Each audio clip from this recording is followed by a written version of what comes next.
करते हैं इकोनॉमिक्स का स्पेशली मतलब क्या होता है, इसका मीनिंग डेफिनेशन बात करेंगे।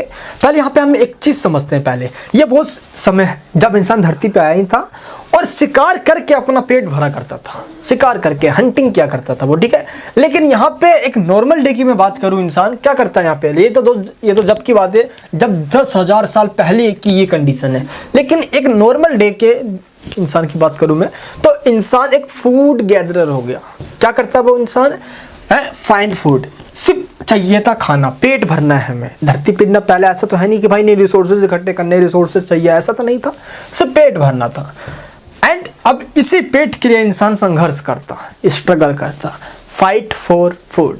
किसके लिए? सिर्फ खाने के लिए, सिर्फ खाने के लिए। यहाँ पे कुछ भी नहीं है इस समय में, सिर्फ खाना है इंसान के लिए, जो भी है सिर्फ खाना है, ठीक है, पेट भरना है भाई। और इसी भेड़ चाल की जिंदगी में इंसान क्या करता, जैसे इंसानों की पॉपुलेशन बढ़ती चली गई, इंसानों के बीच कंपटीशन होना स्टार्ट हो गया। किस लिए? क्योंकि रिसोर्सेज जो है वो लिमिटेड है। लिमिट रिसोर्सेज में हम सभी को अपने जो नीड्स है उसको फुलफिल करना है।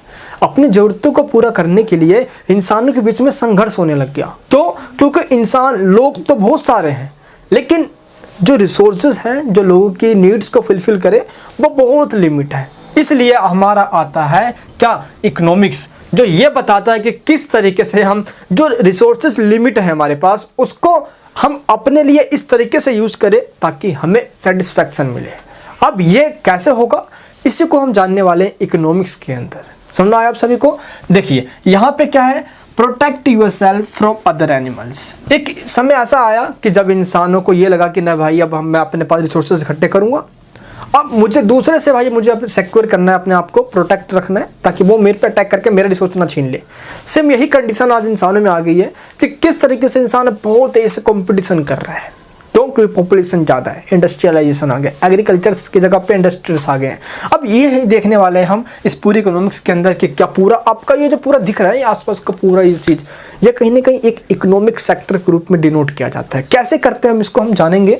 ये आपको बस इतना ध्यान रखना है कि इकोनॉमिक्स का मतलब स्पेशल, या मैं कहूँ तो इसका हुआ क्या, एक मीनिंग हम क्या कहेंगे इकोनॉमिक्स की।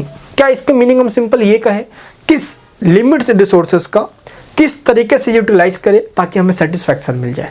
पहली बात हम ये करें, या सेकंड हम इसको ये कहें कि बहुत सारे रिसोर्सेज हमारे पास हैं, उसको हम चूज़ कैसा करें, है ना, उसको कौन से रिसोर्सेज को सबसे पहले चूज़ करें जो हमें सेटिस्फैक्शन दे। दूसरा, तीसरा ये कि इकोनॉमिक्स या अर्थशास्त्र या अर्थव्यवस्था एक ऐसी व्यवस्था होती है जो हमें पैसे कमाने के अवसर देती है और ये बताती है कि हमें जो पैसा हमने कमाया है उसको किस तरीके से स्पेंड करें, किस तरीके से उसको खर्च करें, है ना। बहुत सारे इसके डेफिनेशन है। ये पूरी हमारी इकोनॉमिक्स है, production, market price, supply, demand, ये सब हमारा इसके अंदर आएगा, ठीक है। लेकिन हम ये सब तो हम समझ में आ गया, चलो भाई ये हमारी इकोनॉमिक्स है, लेकिन एक पता होना चाहिए ना कि इकोनॉमिक्स कहाँ से आया, कैसे आया। चलिए तो हम चलते हैं पहले किस पे, इकोनॉमिक्स के डीपली सब्जेक्ट पे, यानी कि डीपली पढ़ते हैं इसको, ठीक है, यानी कि डेफिनेशन। इकोनॉमिक्स जो है आपका, ये जो वर्ड दिख रहा है आपको इकोनॉमिक्स, ये ड्राइव्ड यानी कि ये कहाँ से उदय हुआ उसका पहले हम ये समझते हैं, ठीक है। इकोनॉमिक्स जो वर्ड है वो ग्रीक के 2 वर्ड से निकला हुआ है, यानी कि 2 वर्ड को मर्ज करके बनाया गया है, ठीक है। पहला जो वर्ड है वो है ओकिस। ओकिस का मतलब होता है एक घर या हाउस या हाउस होल्ड कह सकते हो आप सभी, ठीक है। एंड क्या है, नेमिन।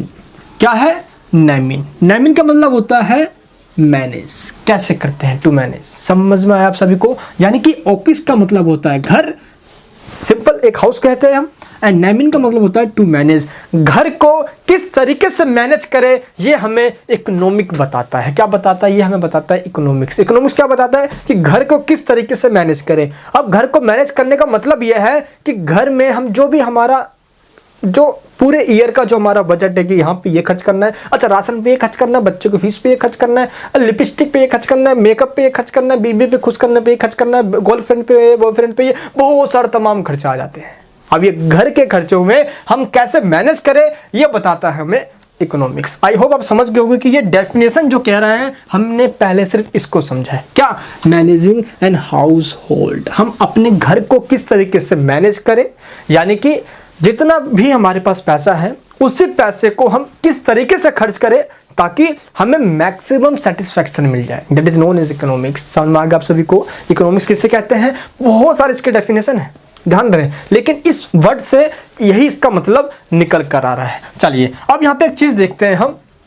बहुत सारे ऐसे इकोनॉमिक्स हुए जिन्होंने अलग अलग अपनी डेफिनेशन दी। जैसे कि दोस्त एडम स्मिथ है, फादर कहा जाता है इनको इकोनॉमिक्स का, यानी कि पिता कहा जाता है इनको इकोनॉमिक्स का।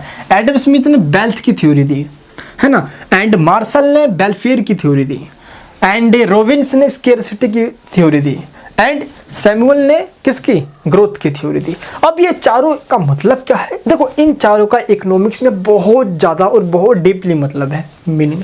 वेल्थ, पूरा इकोनॉमिक्स धन, कैपिटल, पूंजी, पैसे की बात करता है।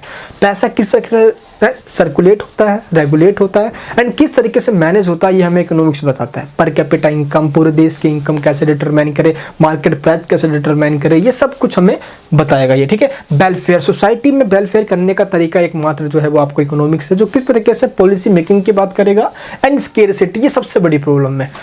यही स्केर्सिटी का मतलब होता है लैक्स ऑफ रिसोर्सेज। इसका मतलब क्या हुआ, संसाधन जो है वो लिमिटेड है। अब लिमिट संसाधनों को हमें इस तरीके चूज करना है जो हमारे लिए बेस्ट हो और हमें मैक्सिमम सेटिस्फैक्शन दे, है ना, ये आपको बताना है। और किस तरीके से एक कंट्री ग्रोथ करे भाई, है, ग्रोथ का जो थ्योरी है वो सैमुअल्सन के द्वारा दिया गया है। तो ये चार हमारे मेन यहाँ पे हो जाते हैं इकोनॉमिक्स, जिनकी थ्योरीज को हम इसमें पढ़ते हैं। तो सबसे पहले आते हैं हमारे एडम स्मिथ। 1723 से लेकर 1790 का इनका टाइम पीरियड है, जीवन काल है। फादर्स ऑफ इकोनॉमिक्स इनको कहा जाता है। इनकी एक बुक है an inquiry into nature and causes of wealth of Nations.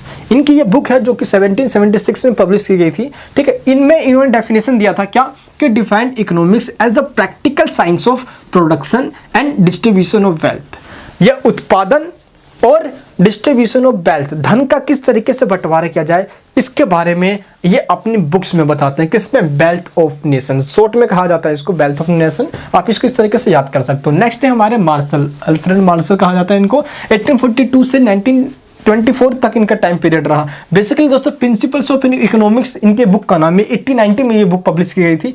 इसमें इन्होंने क्या क्या कहा, वेलफेयर डेफिनेशन दिया इन्होंने कि वेलफेयर का मतलब क्या होता है एक्चुअल में। तो इन्होंने ये बताया कि पॉलिटिकल इकोनॉमी और economics is a study of Mankind in the ordinary business of क्या, लाइफ। एक ऑर्डिनरी बिजनेस के रूप में हम पूरी लाइफ की स्टडी करते हैं, that is known as economics.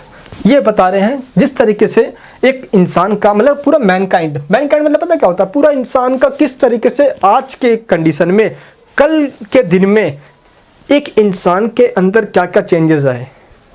अब खुद से देखो जरा आप, आपकी कल की कंडीशन या आपके फैमिली की कल की कंडीशन, कल मतलब यहाँ पे 10 साल 15 साल 20 साल पहले की और आज की, उस समय का पूरा टाइम पीरियड जो स्टडी किया गया उसमें यह देखा जाएगा कि कितना आपने वेलफेयर किया और आज के सोसाइटी में कितना ज़्यादा वेलफेयर हुआ।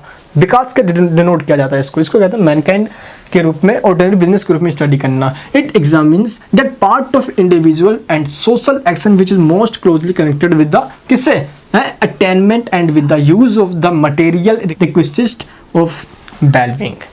किस तरीके से ऐसा कौन सा मटेरियल यूज करे, उनकी इन्होंने बात करी है। नेक्स्ट है हमारे रॉबिन्स के भाई सबसे मेन जो रहा, इन्होंने स्केर्सिटी को डिफाइन किया है। इन्होंने स्केर्सिटी की प्रॉब्लम बहुत ज़्यादा है और इकोनॉमिक्स यही हमें बताता है कि जो रिसोर्सेज है उनकी स्केर्सिटी है, उनकी कमी है, तो उनको किस तरीके से भाई यूज करें। तो यहाँ पे इनकी जो बुक है वो है an essay on the nature and significance of economic science. देखो इकोनॉमी को साइंस कहा क्यों, क्योंकि इकोनॉमी कहीं ना कहीं फैक्ट्स की बात करता है, आंकड़ों की बात करता है, स्टैटिक्स की बात करता है। ये बुक आई थी इनकी 1932 के अंदर। इन्होंने क्या कहा, economics is a science which studies human behaviour as a relationship between ends and scarce. मतलब समझे यहाँ पे ये कहने क्या चाह रहे हैं, means which have alternative uses. अब इनका जो थ्योरी रहा बाप रे बाप बड़ा धमाकेदार, पूरी इकोनॉमिक्स में बहुत बड़ा चेंज लेकर आया।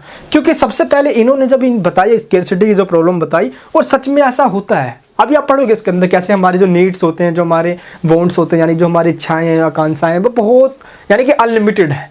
उसको पूरा करने के लिए जो रिसोर्सेज है वो लिमिटेड है। अब ऐसा प्रॉब्लम तो भाई जब होता है तो इसको स्केर्सिटी कहा जाता है। स्केर्सिटी की प्रॉब्लम यही तो है, हमारी इच्छाएं क्या है, असीमित है, लेकिन संसाधन जो है वो सीमित है, ये आपको बताना है। तो इन्होंने यही कहा कि इकोनॉमिक्स जो है वो ह्यूमन बिहेवियर की स्टडी करता है कि किस तरीके से जो रिसोर्सेज है जिनके ऑल्टरनेटिव यूजेस हैं। ऑल्टरनेटिव यूज का मतलब होता है कि एक रिसोर्सेज को एक से ज़्यादा कामों के लिए यूज किया जा सकता है।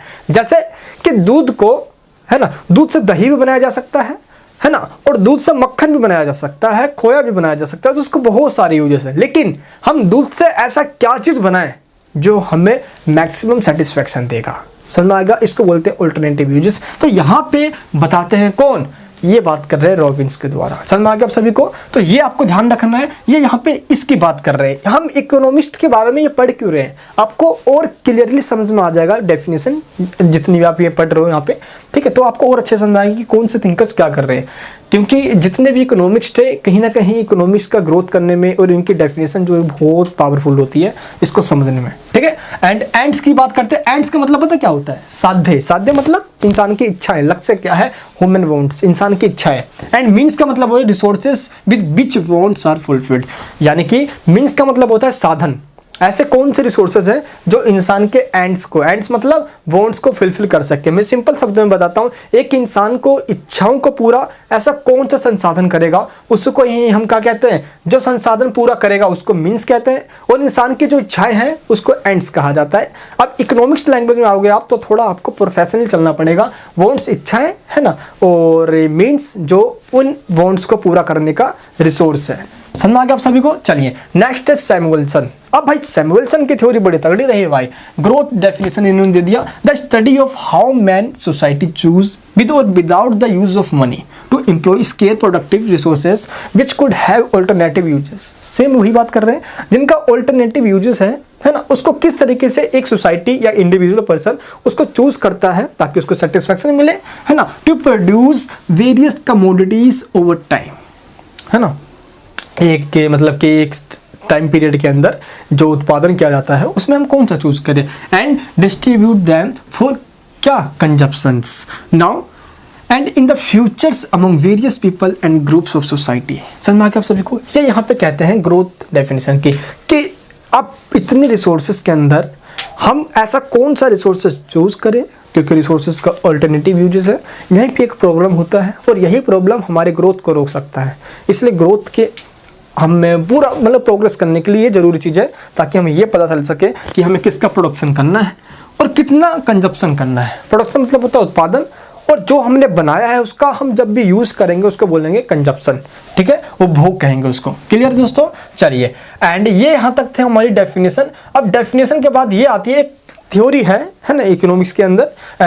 अब अगर मैं ये सब तो हमने समझ लिया, लेकिन अब हम ये समझे कि एक्चुअल में अब इकोनॉमिक्स का मतलब हम क्या कहेंगे। अभी हमने थोड़ा इसका बैकग्राउंड देखा, फिर हमने डेफिनेशन देखे, सब थिंकर्स ने क्या कहा है। अब हम देखते हैं कि व्हाट इज इकोनॉमिक्स। अब हम क्या कहेंगे, देखिए हाउ इंडिविजुअल्स, अगर आप और पूरी सोसाइटीज के मेंबर, तो how individuals and societies make decisions about ways to use scarce resources to fulfil wants and needs. अब समझना बहुत जरूरी डेफिनेशन है, याद रखना है इसको, ठीक है। क्या कह रहे हैं डेफिनेशन के अंदर, सबसे बड़ी बात ये आपको याद रखना है कि एक कोई भी इंडिविजुअल पर्सन हो, एक कोई भी इंडिविजुअल पर्सन हो या सोसाइटीज, वो ऐसा कौन सा डिसीजन ले ताकि जो स्केयर रिसोर्सेज है, यानी कि जो रिसोर्सेज लिमिटेड है, वो ऐसा कौन सा रिसोर्सेस ले, है ना, उन लिमिटेड रिसोर्सेस के अंदर से, ताकि उसकी जो वांट्स हैं यानी कि जो इसकी इच्छाएं हैं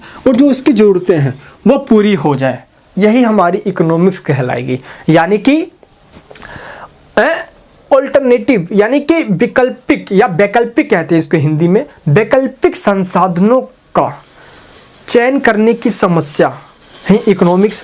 अब भाई वैकल्पिक संसाधनों को चूज कैसे करें, यानी कि जो हमारे अल्टरनेटिव रिसोर्सेज है चूज की एक प्रॉब्लम है, स्केर्सिटी है भाई, क्योंकि पहली बात तो ये होगी। एंड हम ऐसे कौन से संसाधनों का चूज करें या चयन करें जिससे हमारी जो सीमित संसाधन है वो हमारी असीमित संसार जो, देखो यहाँ पे मेन बात ये है बताना आप सभी को कि सबसे बड़ी बात ये है कि हमारी असीमित इच्छाओं को पूरा करने के लिए जो रिसोर्सेस है उसका इस्तेमाल हम किस तरीके से करें, उसका प्रयोग या उसका यूज़ हम किस तरीके से करें, ये हमें सिखाता है कौन है, economics, the study of economics. Economics को, पूरे इकोनॉमिक्स को दो पार्ट्स में डिवाइड किया जाता है। पहला है हमारा मैक्रो इकोनॉमिक्स, दूसरा हमारा माइक्रो इकोनॉमिक्स। जैसा कि नाम से पता चल रहा है, मैक्रो यानी कि बड़ा और माइक्रो यानी कि छोटा। जब हम किसी इंडिविजुअल पर्सन की बात कर रहे होते हैं, उसकी इनकम की, है ना, उसकी मतलब कि हम पॉलिसी मेकिंग की बात करेंगे, मूल्य निर्धारण की बात करेंगे, यानी कि दोस्त प्राइस डिटरमिनेशन की बात करेंगे कि प्राइस को कैसे डिटरमाइन किया जाए, एक मार्केट में इस गुड्स का प्राइस कितना होगा। ये जब हम इसकी बात कर रहे हों तो माइक्रो इकोनॉमिक्स की बात कर रहे हैं हम। ये इंडिविजुअल किसी एक मार्केट की, एक सूक्ष्म जगह की, छोटे जगह की बात करेंगे हम। लेकिन जब हम मैक्रो इकोनॉमिक्स पे आएंगे तो ये बात कर रहे हैं पूरे नेशन वाइड की। पूरे नेशन वाइड में ग्रोथ कैसा चल रहा है, लोगों का पर कैपिटा इनकम क्या है, पूरे देश के लोगों का इनकम क्या है, देश के अंदर एम्प्लॉयमेंट कितनी है, रोजगार कितने हैं।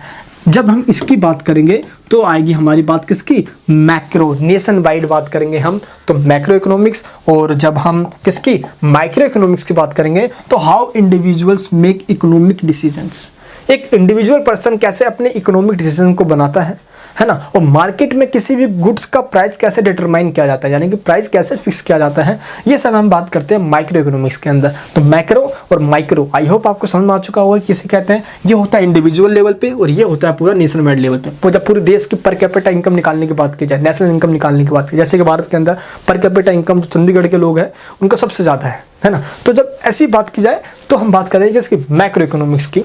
मैक्रो पूरे देश लेवल, यानी कि पूरे देश की, ठीक है। एम्प्लॉयमेंट कितनी है, इनकम कितना, ये सब हम बात करेंगे। अब यहाँ पे कुछ क्वेश्चंस आते हैं जिसको हम इकोनॉमिक्स के अंदर कवर करते हैं।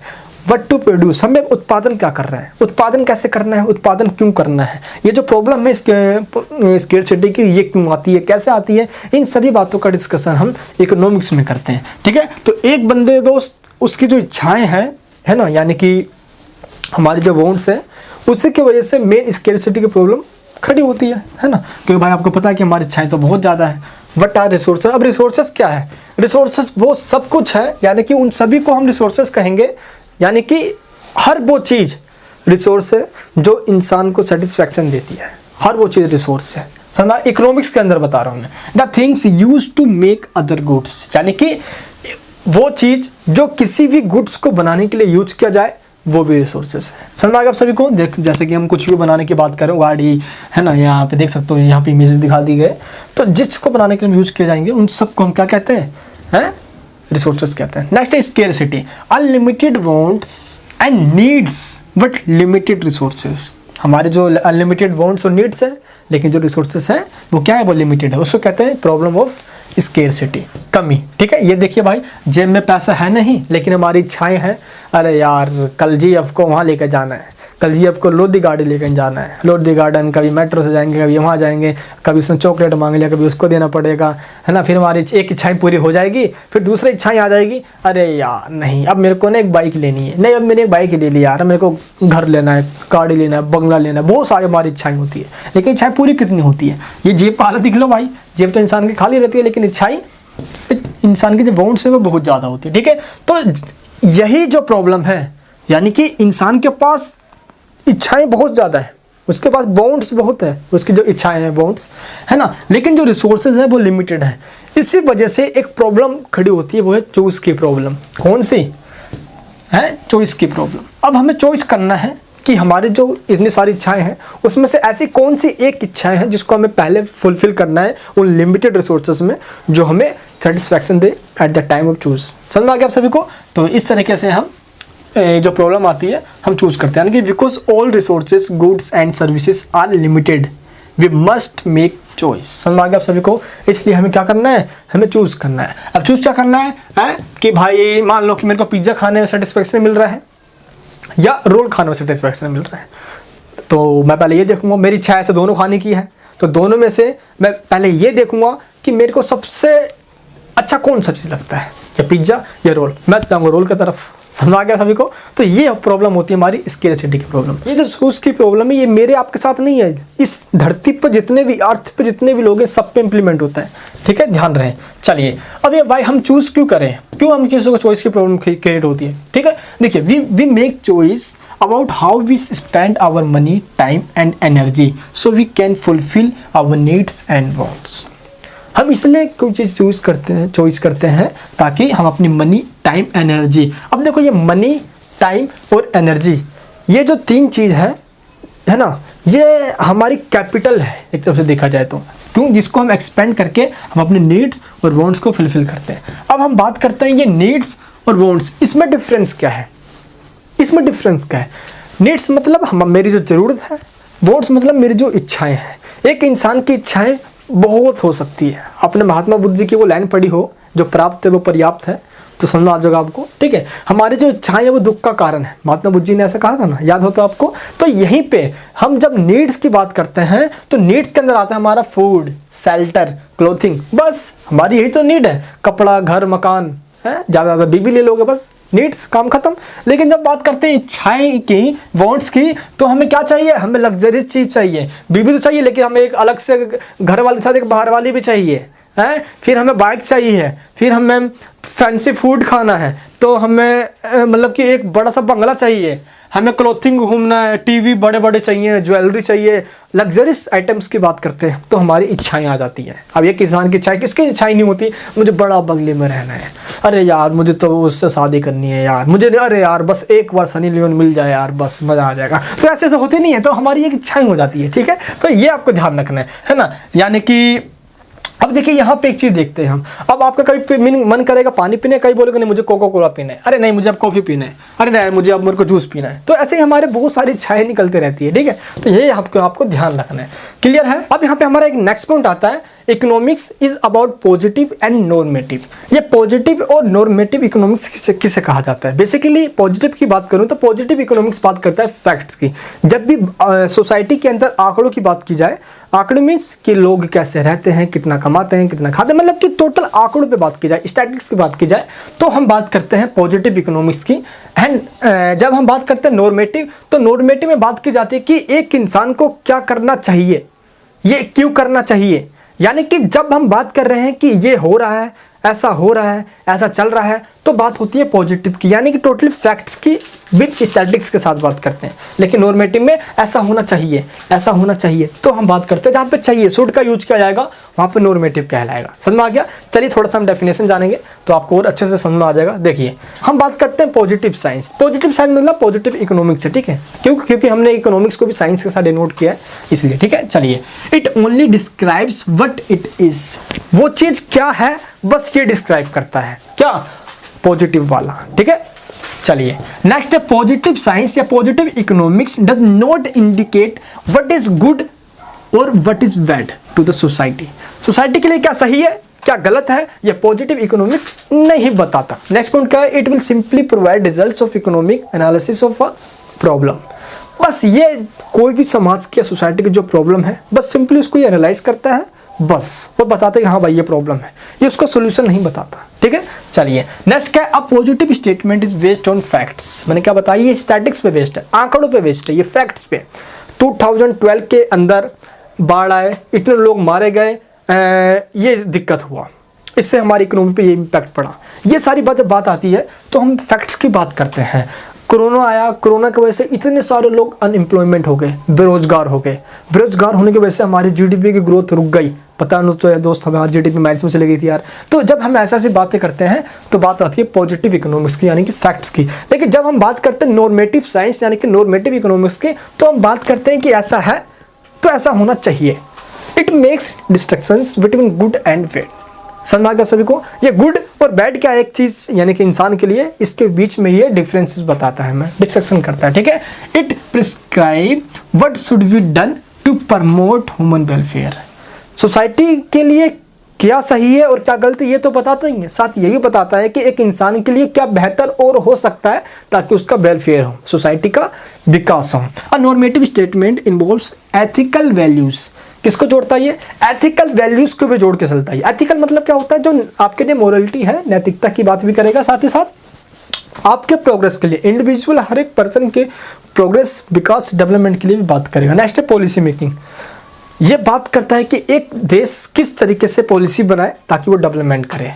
अब मान लो कंट्री हमारा इंडिया, भारत महान है, अब हम बनाएंगे, पहले हम स्टडी करेंगे। अच्छा, वेस्टर्न कल्चर के अंदर या वेस्टर्न इंडस्ट्रीज के अंदर हम अमेरिका, ब्रिटेन, फ्रांस, रूस या जापान हो गया आपका, नीदरलैंड, स्पेन, हम जब इनकी बात करते हैं तो जर्मनी वगैरह, अरे हाँ यहाँ पे तो टेक्नोलॉजी है भाई। हम अपनी पॉलिसी को ये देख के बनाएंगे ताकि हमारा देश भी उस तरीके से विकास करना चाहिए। समझ में आ गया? यहाँ पे क्या वर्ड आया? चाहिए। इसको बोलेंगे हम पॉलिसी मेकिंग के अंदर लाएंगे। जैसे कि 1991 के अंदर एलपीजी सिस्टम आया था हमारे देश में, लिबरटाइजेशन, प्राइवेटाइजेशन एंड ग्लोबलाइजेशन, निजीकरण, उदारीकरण और वैश्वीकरण, ठीक है। तब हमारे देश के अंदर जो सुधार है बहुत ज़्यादा हुआ था। देखिए यहाँ पे कुछ डिफरेंसेस दिखाया गया है बॉक्स के अंदर, समझते हैं। How much will a new petrol tax raise the price of petrol. देखिए जब हम पॉजिटिव की बात करें और नॉर्मेटिव की बात करें, पॉजिटिव में बात करें तो पेट्रोल के प्राइस पे पॉजिटिव के अंदर ये कहेंगे कि how much will a new petrol tax raise the price of petrol, यानी कितना पेट्रोल का टैक्स हो जो क्या करे, पेट्रोल का जो प्राइस है वो क्या करे, रेज, इंक्रीज कर दे। लेकिन जब हम नॉर्मेटिव में आएंगे तो यहाँ पे ये बात करेंगे कि should there be a new tax on petrol, क्या पेट्रोल पे कोई नया टैक्स होना चाहिए, समझ आ गया सभी को। तो ऐसे पॉइंट्स को हम करेंगे नॉर्मेटिव में कवर और ऐसे पॉइंट्स को हम कवर करेंगे पॉजिटिव में।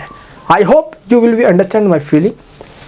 चलिए अब मैं यहाँ पे कहना क्या चाहता हूँ, तो यहाँ पे हमने माइक्रो भी देख लिया, मैक्रो भी देख लिया। स्पेशली जब हम बात करते हैं माइक्रो की तो मैं आपसे फिर से आपको बता देता हूँ। देखो माइक्रो जो है वो ग्रीक का वर्ड है एक, है ना, उससे निकल के आया है माइक्रो, जिसका मतलब होता है स्मॉल, है ना। And analysis the economic behaviour of any क्या particular decision making unit such as a household or a firm.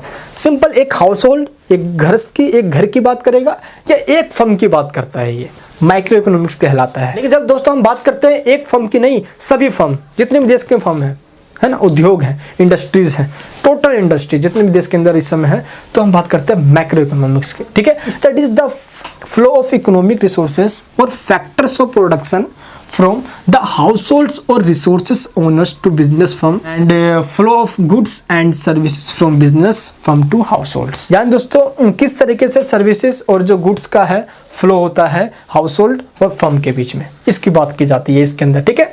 तो एंड प्राइस को कैसे फिक्स किया जाता है, कितना आउटपुट आया, है ना, ये सब की बात करते हैं हम किसमें, डिमांड सप्लाई माइक्रो इकोनॉमिक्स के अंदर। क्लियर है। कंज्यूमर बिहेवियर क्या होगा, प्रोडक्शन कितना होगा, उस प्रोडक्शन का फैक्टर क्या होगा और वो कौन से फैक्टर हैं जिसको देख के प्राइस को डिटरमाइन किया जाता है, प्राइस को फिक्स किया जाता है, ये सब आता है अपना माइक्रो इकोनॉमिक्स के अंदर, ठीक है। अब भाई ये मार्कर है, अब मार्कर की प्राइस कितनी होगी, ये डिमांड फिक्स करेगा और जिसकी ज़्यादा डिमांड है उसकी प्राइस उतनी ही ज़्यादा होगी। अब भाई डिमांड कम है, कोई सामान बिक ही नहीं रहा, अब उसको बेचने के लिए प्राइस भी कम करना पड़ जाएगा। तो ये सारी बात आती है माइक्रो इकोनॉमिक्स के अंदर। Micro economics is also called price theory. समझ में आ गया आप सभी को। जब हम प्राइस थ्योरी की बात करते हैं तो माइक्रो इकोनॉमिक्स की बात करते हैं, क्लियर है, क्योंकि इसमें प्राइस डिटरमाइन की बात आती है, क्लियर है। लेकिन दोस्तों जब हम बात कर रहे होते हैं मैक्रो इकोनॉमिक्स की तो आपको एक बात ध्यान रखना है, क्या होता है दोस्त, ये जो मैक्रो इकोनॉमिक्स था ये पहले थ्योरी नहीं हुआ करता था इतना, है ना। मैक्रो इकोनॉमिक्स जो है आपका दोस्त 1929 के अंदर ग्रेट डिप्रेशन आया था, पूरे वर्ल्ड में आर्थिक मंदी आ गई थी। तो इसी समय 1936 के आसपास केन्स की बुक आई थी, किसकी बुक, केन्स की। अब दोस्तों केन्स की बुक के अंदर सबसे पहले मैक्रो इकोनॉमिक्स की बात की गई थी। क्यों, क्योंकि पूरे वर्ल्ड के अंदर पहली बार 1929 से लेकर 1933 तक पूरे देश, पूरे वर्ल्ड की बात चल रही है दोस्त। ग्रेट डिप्रेशन आ गया, आर्थिक मंदी आ गई, प्रोडक्शन बहुत ज़्यादा हो गया, लेकिन उस प्रोडक्शन को खरीदने वाले लोग ही नहीं थे। क्यों, क्योंकि दोस्तों मार्केट के अंदर अनएम्प्लॉयमेंट बहुत ज़्यादा, लोग बेरोजगार हो गए, सारे फैक्ट्रीज इंडस्ट्रीज पे ताले लग गए। इस वजह से एक नया थ्योरी आ गया, किसके द्वारा दिया गया, केन्स के द्वारा दिया गया है, मैक्रो इकोनॉमिक्स। फिर जाके माइक्रो और मैक्रो दो थ्योरी निकल कर आ गई, ठीक है। तो बेसिकली दोस्तों क्या डिफरेंस होता है आपको ये समझ में आ गया। माइक्रो मैक्रो में, माइक्रो इंडिविजुअल है, एक फर्म की बात की जाती है, लेकिन मैक्रो में सभी फर्म्स की बात की जाती है और ये नेशन वाइड है। जब हम इनकम की बात करते हैं, नेशनल इनकम की बात करते हैं, ठीक है, एंड देश में कितनी अनएम्प्लॉयमेंट है, ये सब की बात करते हैं। अब यहाँ पे जो आपको मैं स्लाइड दिखा रहा हूँ इसको डाउनलोड कर लेना ताकि ये आपकी बहुत हेल्प करेगा आपको समझने में, ठीक है। ये दोस्त हमारे एडम स्मिथ हो गए, फादर कहे जाते हैं, यहाँ पे क्लियर है। मैं आपको फटाफट रिवाइज करवा देता हूँ। Economics two types, micro and macro, individual and nation wide. चलिए माइक्रो इकोनॉमिक्स क्या होता है यहाँ पे मैंने पूरा समझा दिया आप सभी को। एंड ये हमारा मैक्रो इकोनॉमिक्स हो गया। The factors of production, production करने के लिए कौन कौन सी चीज़ चाहिए हमें, लैंड चाहिए, लेबर चाहिए, कैपिटल चाहिए और ऑर्गेनाइजेशन चाहिए। ऑर्गेनाइजेशन इसलिए चाहिए जो कराएगी, है ना। अब वो कराएगी तो किससे, उसके पास कैपिटल होना चाहिए, कैपिटल होना चाहिए। क्यों, क्योंकि कैपिटल होगा तभी तो ये लेबर को देगा और जिससे लैंड लिया है उस लैंड वाले को देगा, है ना, तभी जाके प्रोडक्शन हो पाएगा, ठीक है। तो ये चारों इसके फैक्टर हैं। किसके? प्रोडक्शन के। द फैक्टर्स ऑफ प्रोडक्शन यहाँ पे ये सब बता दिया है ना, डिफाइन कर दिया गया है। ठीक है, अब नेक्स्ट वीडियो के अंदर जब नेक्स्ट पार्ट आएगा उसके अंदर हम इकोनॉमिक्स के और पार्ट्स को कवर करेंगे। तो यहाँ पे हम सिर्फ यही देखने वाले थे कि इकोनॉमिक्स क्या होता है, और सभी डेफिनेशन और मीनिंग देखा हमने, माइक्रो और मैक्रो में डिफरेंसेस देखा, पॉजिटिव और नॉर्मेटिव इकोनॉमिक्स में हमने डिफरेंस देख लिया है। और इस तरीके से टाइप्स ऑफ इकोनॉमिक सिस्टम क्या होता है हमारा, मार्केट, कमांड एंड मिक्स्ड, इस तरीके से हमारा 3 इकोनॉमिक सिस्टम है। अभी बात करेंगे मार्केट के अंदर लिबरलिज्म की बात आएगी, कमांड के अंदर सोशलिज्म की बात आएगी, और मिक्स्ड के अंदर जब दोनों मिक्स की बात आती है। ठीक है, जैसे कि इंडियन इकोनॉमी मिक्स्ड इकोनॉमी कही जाती है, लेकिन अब जाके दोस्त हम भी लिबरल हो चुके हैं 1991 में एलपीजी की सिस्टम के बाद। ठीक है, मार्केट इकोनॉमी यहाँ पे ये हो गया। तो दोस्तों ये सभी जो टॉपिक्स है वो नेक्स्ट वीडियो हम कवर करेंगे जब नेक्स्ट चैप्टर आएगा हमारा। तो दोस्त ऐसे इकोनॉमिक्स के सभी वीडियोस को और आसानी से समझने के लिए प्लीज चैनल को सब्सक्राइब करें। ऐसे और वीडियोस आपको कहीं नहीं मिलने वाली, मैं दोस्त और ऐसे वीडियोस आपके लेकर आने वाला हूँ। ठीक है, तो प्लीज चैनल को सब्सक्राइब करके बेल आइकन ऑन जरूर करना और अपने सभी दोस्तों को शेयर करना, ताकि मैं थोड़ा मोटिवेट हूँ आपके लाइक को शेयर करने से।